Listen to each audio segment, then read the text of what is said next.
Chapter 1. Charlotte Vintage pushed the stray tendrils of dark auburn hair curling around her face back behind her shoulders and leaned toward her best friend, Genevieve Martin. Icy fingers of unease continually crept down her spine. There was no relaxing, not even with a drink in front of her and the pounding beat of the music calling.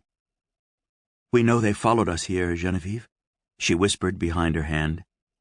Whispering in the dance club with the music drumming out a wild rhythm wasn't easy, but she managed.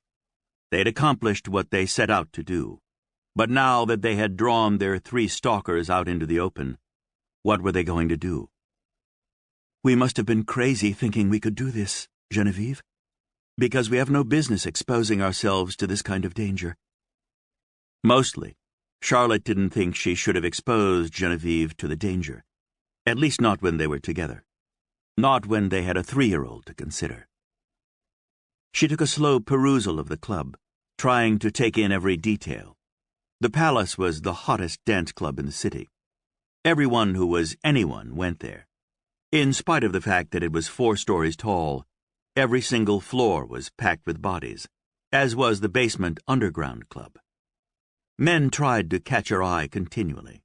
She wasn't going to pretend she didn't know Genevieve was beautiful, or that she wasn't so hard on the eyes either. The pair of them together drew attention everywhere they went, which was a bad thing. "We're acting like normal women for a change," Genevieve said a little defiantly. "I'm tired of hiding. We needed to get out of the house. You needed to get out of the house. You work all the time. Honestly, Charlie, we're going to grow old hiding away. What good has it done us? We're not any closer to finding out who is doing this to us." "I can't afford to be bait," Charlotte pointed out. "And I don't like you being bait either. Certainly not both of us together when we have to look after Lorades. She can't lose everything in her life.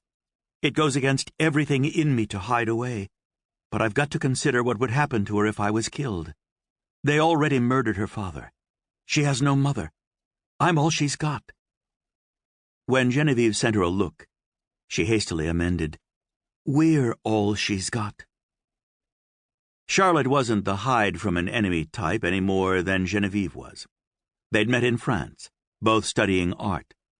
Genevieve painted, and she was good, more than good. Already her landscapes and portraits were beginning to be noticed, sought after by collectors. Charlotte restored old paintings as well as old carvings. Her specialty and greatest passion was restoring old carousels.